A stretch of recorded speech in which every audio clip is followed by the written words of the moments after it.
Greetings! Talk to ghost. Okay, hi Ghost. It's the ghost of your dad. Like from before. Didn't I ask you to kill Claudius? The ghost says. So far, all you've done is watch someone else read a book and then kill your girlfriend's dad. It's complicated, you say. Who are you talking to? Asks Gertrude. Mom, I'm talking to the ghost of my dead dad, you yell.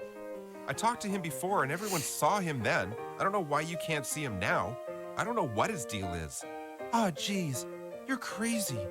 My son is bonkers, your mom says to herself, drying her tears. To be fair, you do look a little crazy. Ghost Dad reminds you that you're supposed to be murdering Claudius, not Polonius, and he doesn't really see how cussing out his widow is helping anything. Be nice to her, he says. Also, He says. I'm pretty sure she's conflicted about this whole, marriage to my brother thing that I guess is going on. So maybe you could talk to her about that. But Dad, you say. Hamlet? He says, frowning as he disappears. Fine, you say. Hey, Mom, how's it going? Listen, stop having sex with Claudius, okay? She slaps you across the face. Maybe that's why people don't usually discuss sex lives with their moms. Who knows? Okay. Look, Mom, I'm not really crazy, but don't tell anyone, okay? You say, gingerly touching your face where she hit you. Owie. What is crazy is what you've been doing. This marriage to your husband's brother, it's gross. We all think it's gross. I know you're not happy about it. I know that, Mom. Hamlet, she begins, but you cut her off. It's not too late, Mom. If you can't be good, maybe tonight you can just pretend to be good, and then keep pretending to be good night after night, and it'll get easier. And by pretend to be good, I mean make yourself unavailable to Claudius sexually and emotionally. Your mom's crying again, but quietly. She looks up at you. All right, she says. All right. I'm proud of you, Mom, you say. Listen, I've got to go. I kind of killed Polonius by accident, and I'm gonna go lay low for a while. Okay, she says. Toodles. Tell her that it would be very unfortunate if she told Claudius that you're just faking crazy, and as a consequence of that had an accident that broke her neck. On second thought, leave without saying that.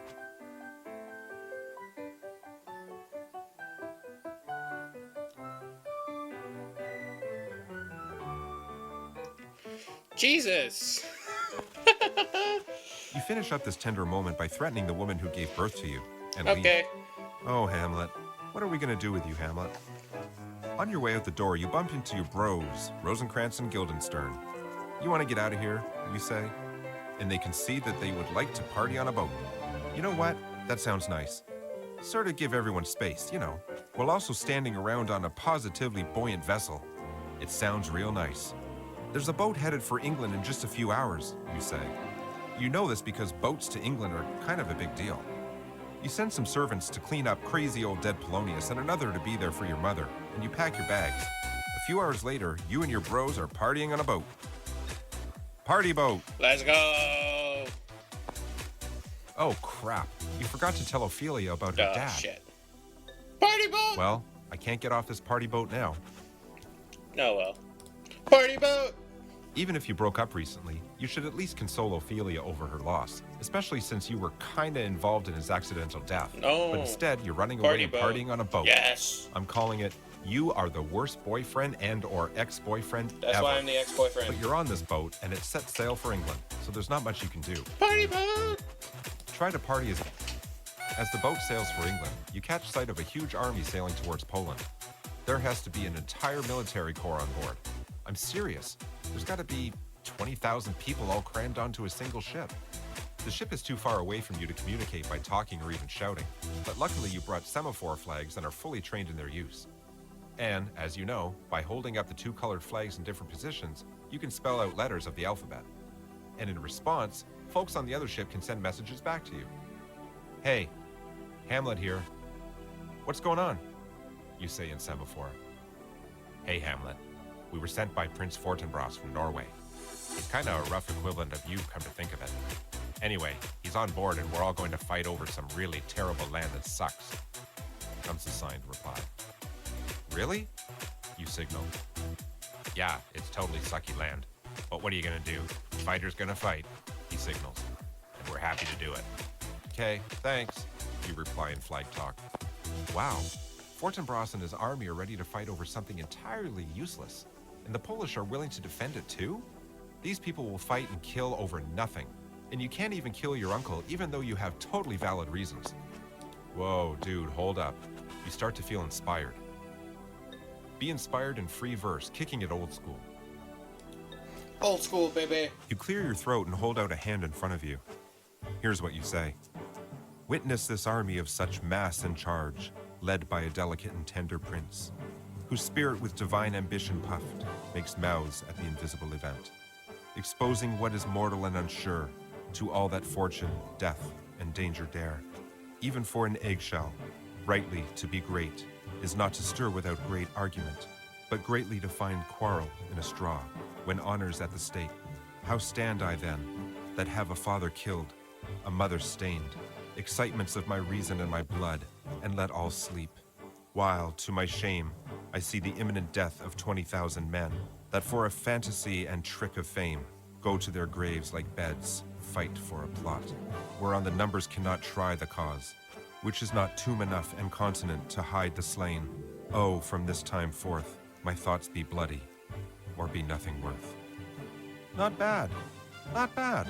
Rosencrantz and Guildenstern are polite enough to pretend not to hear. They're so great. Continue partying on a Fuck all boat. that shit. Let's party on the boat. Partying on a boat is great, but it doesn't last forever. After several hours, the party winds down and everyone starts going to bed. You and Rosencrantz and Guildenstern stumble off to your quarters. 3 awesome dudes in 1 awesome room. 1 awesome Party room. The next day you wake up, still feeling the effects of the previous night's partying. You put on your shirt, but it feels different. Turns out it's Rosencrantz's shirt. Wow. As you pull it off, a letter falls out of the pocket. Rosencrantz wakes up, teases you for wearing his clothes, and then notices the letter. Hey, Hamlet, you dropped something, he says. No, man, you say. It's your letter. This is your shirt. You pass him the garment. He has the shirt. It's not my letter, bro, he says, pulling it over his head. Someone must have slipped it to me sometime yesterday. What's it say? Flipping it over, you notice it's got a royal seal on the back. It's from King Claudius, you say. Rosencrantz and Guildenstern say the following. What? Open the letter. Open. I'm gonna open it, you say. This is what you read. Dear King of England, it's me, Claudius, the King of Denmark. Listen, we get along pretty well, right? And both our countries are in pretty good shape. Anyway, it'd be really convenient for me, and it would help both our countries stay in good shape, if you could kill Hamlet for me, real quick. It's not that big a deal. Just kill him, okay? Cool? Cool. P.S. I'm 100% serious. Please kill him right now. You and Rosencrantz and Guildenstern stare at each other for a long moment. Looks like this whole time while you were planning to kill Claudius, he was also planning to kill you. Dude, are you scoping this letter's choice assassination orders? Asked Rosencrantz. I told you, man. I told you about Claudius, Guildenstern yells. Maybe he heard my free verse from last night, you say. It was extremely tight. Figure out a plan with Rosencrantz and Guildenstern. Okay. You and your bros come up with a plan. It goes as follows. You replace the letter with a forgery you wrote together that reads, Hey, King, can you make it so that Rosencrantz and Guildenstern are given fancy houses and made princes and given all the cool things that is possible to have, as they are extremely awesome. But please do not mention this letter or its contents ever again to me. Claudius, the man who is writing this letter right now. If you do see me and this letter comes up and then I claim I did not ask for these things, then I'm lying. I like to pretend sometimes that I didn't write letters, but it's just pretend, haha. I can never take this back. Rosencrantz and Guildenstern are awesome. Hamlet's rad too. Rosencrantz and Guildenstern are way awesome though. You replace the official seal with a forgery. Since you're wearing a ring and it bears the royal seal, this is surprisingly Hell easy. yeah. You decide that Rosencrantz and Guildenstern will deliver the letter while you catch the next boat back to Denmark to kill Claudius. You're at the stage in fulfilling the plan when pirates attack. No. Pirates? Nobody said there were pirates. Holy cow, this book just got awesome. Hell yeah. Thank you. You're too kind. Let me set the scene. You, Rosencrantz and Guildenstern, rush above decks at the sound of the lookout yelling, "Pirates ho!" Following his arm pointing to the horizon, you see a ship sailing directly towards you with alarming speed. Her disguise of a Danish flag being lowered as a black flag with a grinning skull and crossbones unfurls in its place. It's pretty badass. Behind her, a huge storm has gathered, lightning striking into the water. Both are headed straight for you. She's a magnificent ship, a three-masted beauty running 50 meters long from bow to stern. She slices cleanly through the sea with the wind filling her sails. 1,400 tons of boat, a symphony of wood, cloth, brass, and iron. She's as tall as she is long, with each of her masts proudly carrying 4 gargantuan rectangular sails. Rigging of baffling complexity stretches between each mast, its crossbars, and the side of her hull. She carries 26 cannons on her port side and 26 on her starboard, each loaded and at the ready, and she's running with her gun ports open. She also sails with 2 forward-facing cannons mounted on her bow, beneath which protrudes the beautifully carved figure of a mermaid. Over 150 strong and able men, all pirates, call her home. The painted and polished red wooden letters affixed to her hull betray her name, Calypso's Gale. You, on the other hand, are on a party boat, the HDMS Vesselmania 4. Your boat is a mere 100 tons, her armaments a slight 6 cannons per side. Vesselmania's 2 smaller masts bear a single triangular sail each. Her crew of 20 is inexperienced and young. Her captain, with whom you've had only a passing acquaintance, seems fresh out of captain school, if that is even a thing. He's there at your side now, barking orders left and right. Men haul up the sails and run below decks to prepare the cannons. It is a scene of barely controlled chaos, and that's when you hear the first report of cannon fire. Both shots hit their target. The pirates are firing chain shot, 2 cannonballs tied together with a length of heavy chain, stuffed into a single cannon, designed to tear apart sails and rigging as they blast through it. The first shot tears apart some of the rigging on your forward sail, but luckily nothing critical is damaged. The second shot hits low, and instead of tearing into the sails, it decapitates the captain in an instant.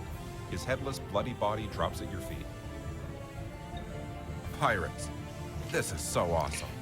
Yar, mateys. Yes, well, the bad news is they're not messing around. Rosencrantz and Guildenstern take one look at the bloody corpse of the captain lying at your feet and rush below decks, tripping over each other on their way down the ladder. The first mate is staring at the captain's body in shock. A huge burst of lightning flashes across the darkening sky, and rain begins to fall on Vesselmania's deck. Calypso's Gale is gaining on you, and her forward cannons are being reloaded. The distance between the 2 ships is decreasing by the second. What do? Take command of this vessel. Take command. I'm assuming command of this vessel, you say, taking the hat off the captain's head and putting it on your own. The crew acquiesces easily. You're the oldest person on board, and you are also royalty. Lucky for you. Report, you order. Mainsail is undamaged. The junked rigging of the secondary sail has been destroyed by cannon shot, but repair crews have been dispatched, Replies your first mate. Hull integrity at 92%. We're sailing in a broad reach. You recall enough sailor talk to know that means the wind is at your back, but you're sailing at a slight angle to it. It's the safest way to travel, as traveling with the wind exactly at your back makes for a faster but less stable boat. You normally want to minimize your chances of losing control. On the other hand, with pirates on your tail, maybe now isn't the time to worry about safety. What are your orders? Shouts the first mate over the roar of wind and sea. We need all the speed we can get. Put the wind at our back, you order. Your first mate says, Aye, sir. and begins barking commands to the crew. Set sails leeward. We'll be running before the wind, boys.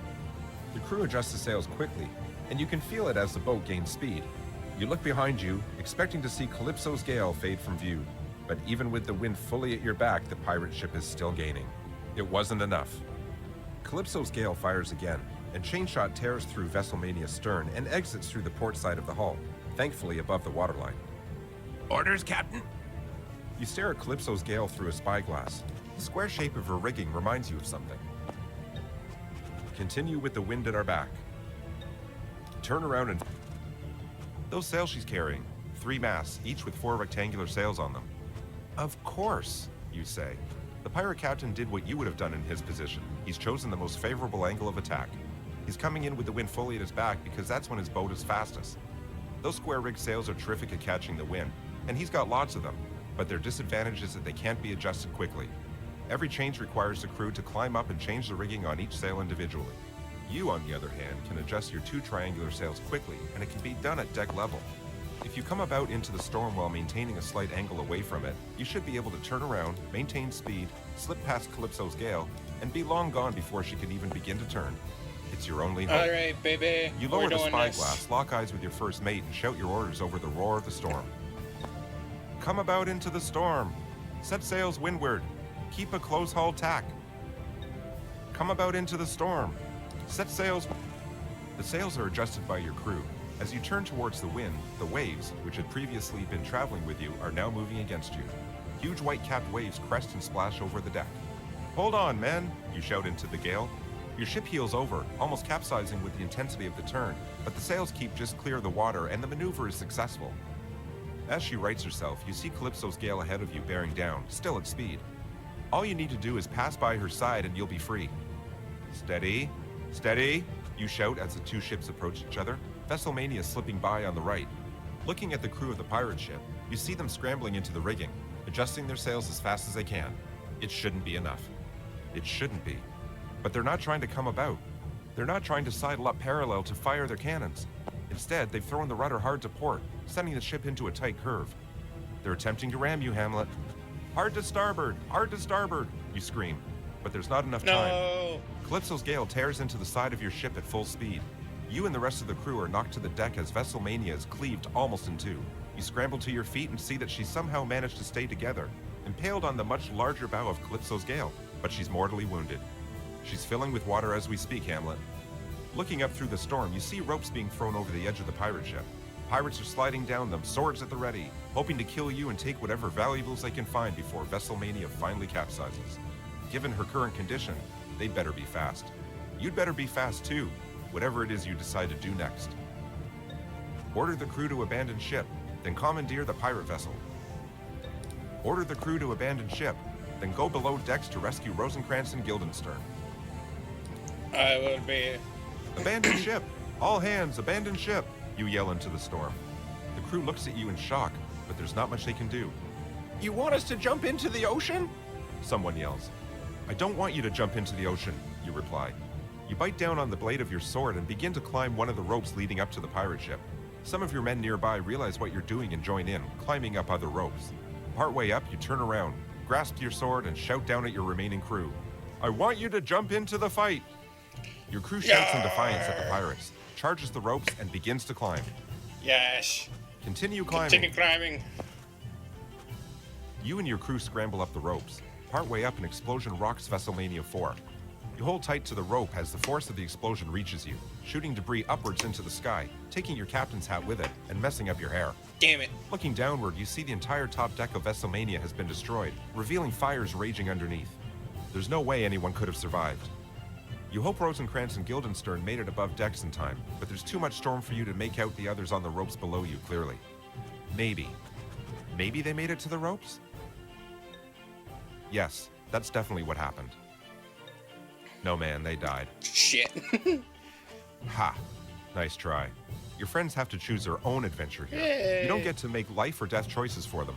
If you want to do that, you should play my other book, God, the Adventure. Decide how each of billions of individual stories end. Fun at first, tedious soon after.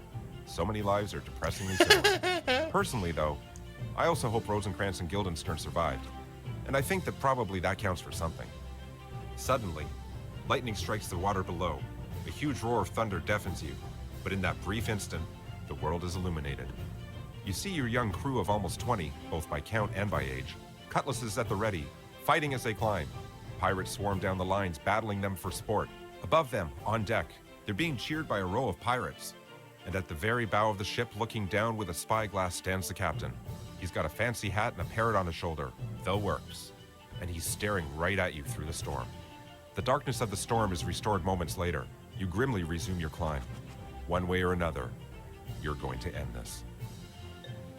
Continue climbing. Attack pirates. I will fight. You're about halfway my up when you last meet breath. your first pirate. You decide you have the advantage. You can always slide down the rope some to gain distance, while he can only climb up, which takes more time. Before it comes to that, however, you brace your legs against the hull of Calypso's gale. As the pirate approaches you, you push off with all your strength, sending you both into the darkness, hanging in space out above the ocean. You were ready for this, the pirate wasn't. You wield your sword and stab upwards, sending it cleanly through the surprised pirate's butt. Haha, sweet. You hear him scream as he falls, and then you hear a small splash as he hits the ocean. Looking up, you see another pirate already climbing down to take his place. The same trick isn't going to work twice, Hamlet. Climb up higher to meet the pirate. Lure the pirate to slide down lower. Lure him. Hey, you yell. Big bad pirate, why don't you come down here and fight me? The pirate seems reluctant until you tell him that he's a disappointment to his family and how the grief and shame of having a child who grew up to work as a pirate, who became a pirate, seems so colossal to your parents, and yet at the same time also so private and personal that they rarely speak of him, even to each other. They live with this invisible wall between them, always preventing them from being as close as they used to be, as they want to be again. Wow. The subject of their son somehow always in mind but never broached. His parents, who used to tell each other everything, now go to bed in silence. And this pirate's actions, his choices, have created this thing, untouchable, unreal, that nevertheless heartlessly and inexorably drives his parents a little more into solitude each day. They've become strangers to each other. The pirate hollers in rage at your way sick dis and begins climbing down. When he's close, you brace your legs against the hull and push, but the pirate is ready for it and holds on tight. What he's not ready for is the fact that you pushed at an angle, sending you out into space, and then back to the ship further to the left of where you had been. You grab another rope, and in the same smooth action, reach up and send your sword through his rope, just above of where he's holding.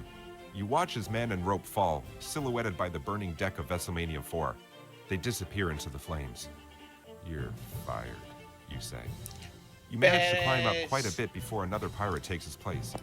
I hope for your sake you've got another trick up your sleeve. Push out from the ship, use your legs as a battering ram, and smash your way inside through a porthole. Alright. That's a really good idea. Huh, nicely done.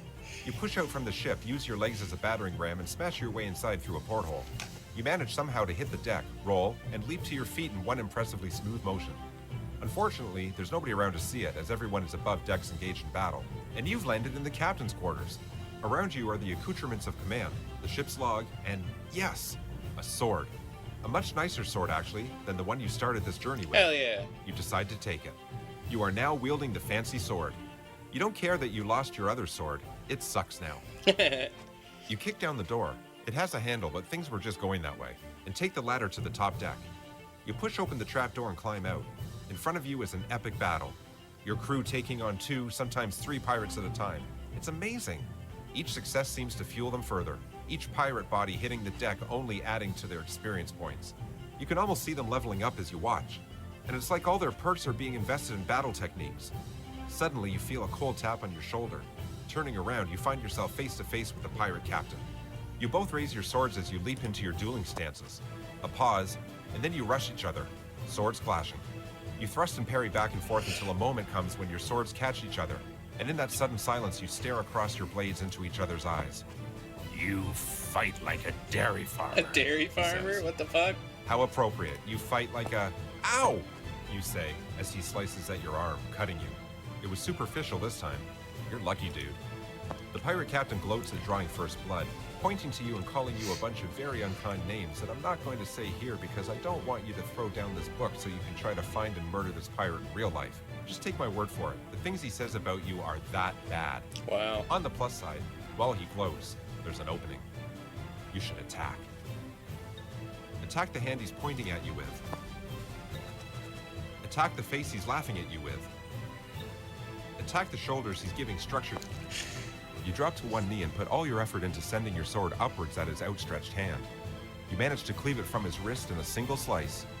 The momentum from the blow carries his hand up into the air, and you both watch, he in shock, you in surprise at how good this awesome sword is, as his detached hand describes an arc directly towards you. It hits your chest with a bloody splat. You brush his hand off your jacket and say, "Hey, I never knew what it was like to cut off a limb before. Guess now I finally got some first-hand experience." By the way, this was my first sword fight at sea, so thanks for giving me a hand. God damn The it, pirate dude. captain screams in rage, charging you with his sword. You deftly parry and sidestep, ending up behind him. The two of you circle each other, flurries of swordplay erupting whenever one of you detects an opportunity. Despite his injury, neither of you is able to gain the advantage on the rain-soaked deck of the ship. Suddenly, lightning strikes the brass rail behind the pirate captain, and he's briefly stunned by the tremendous thunder that follows. You're stunned as well, but being a few feet away, you recover more quickly. There's your opening, Hamlet. Attack his dominant sword-bearing arm. Attack his eyes. Attack his legs. Sword-bearing arm. You swing your sword sideways as hard as you can, making contact with his left elbow at full speed. Your sword slices through the flesh easily. He screams and tries to attack you with his other arm, but a second later, you've cut that one off at the elbow too. You both look down at his now useless arms, lying on the deck, one hand still clutching his sword. The perfect thing to deadpan suddenly comes to mind. The words crystallizing in your head like they were written for you by the very gods themselves. All hands on deck. The pirate screams at you, livid. He's lost some very important body parts, but he's not going to stop. He's out of control with rage, and he will fight you right to the end. You can't let your guard down. He'll take you apart with his teeth if you let him. It's time to finish this, Hamlet. The killing blow. The captain tries to spit in your face. You stab him right in the chest, piercing a lung. He gasps and swears at you. Save your breath, you say. You take a step back and slice off the captain's chin, sending it flying into the rigging. Come on, keep your chin up, you yell, slicing again at his face. You cut off the tip of his nose and it flies overboard. You know what they say, you say grimly, taking your sword in both hands. Follow your nose. With one huge strike, you behead the pirate captain. His head rolls at your feet, and you kick it overboard into the ocean. Let me just say, holy crap! Never in your life have you fought so well. This was awesome, literally awesome. If you live to be 1,000 years old, you'd never have a fight go so amazingly well as it did today. You're catching your breath when you hear familiar voices yell, Hamlet! Turning around, you see Rosencrantz and Guildenstern rushing towards you. They survived! In fact, they did more than survive the battle. Like you, they thrived in it. All around them lie the bodies of pirates, and your crew dispatches the last few survivors. This is incredible. Calypso's gale is yours, and the storm surrounding her is clearing as quickly as it appeared in the first place. Sun pierces through the clouds. You and Rosencrantz and Guildenstern hug each other, and your crew cheers. Pulling back, Guildenstern notices the blood on your jacket, and then the headless torso on the floor. What happened to the captain? Asked Guildenstern. Don't know, you say. Last I saw, he was headed for sea. God fucking damn it. Says Rosencrantz. Does that mean you cut off his head and then threw it overboard? Let's just say that when he fought me, he got in a little over his head. Oh, you cut off his head and then threw it overboard, Please. Says Rosencrantz. Okay. Yes.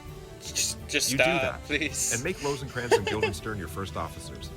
Congratulations, Captain Hamlet. Calypso's gale is yours to command. Hell yeah. Your crew demands a speech, cheering and hollering at you. Stepping up onto the highest part of Calypso's bridge, you decide to give them what they want. You hold your hands out in front of you and ask for silence. They quiet, and in the moment before you speak, the only noise you hear is the sound of waves gently splashing on the hull beneath you. A peaceful, beautiful sound. It's a perfect moment. You look at your crew, and they at you. People often speak of the machinery of fate, you say, as though the course of our lives is governed by some untouchable, unknowable clockwork.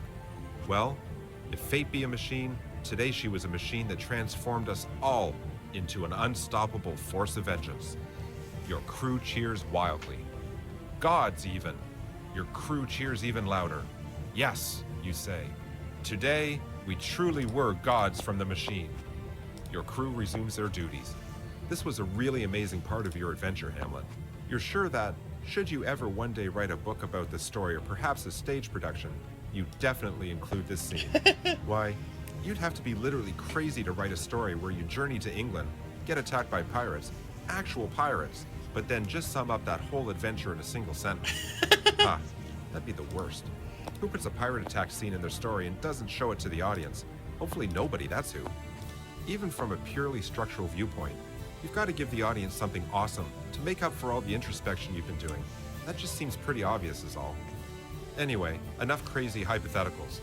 To where will you make sail? Sail to England.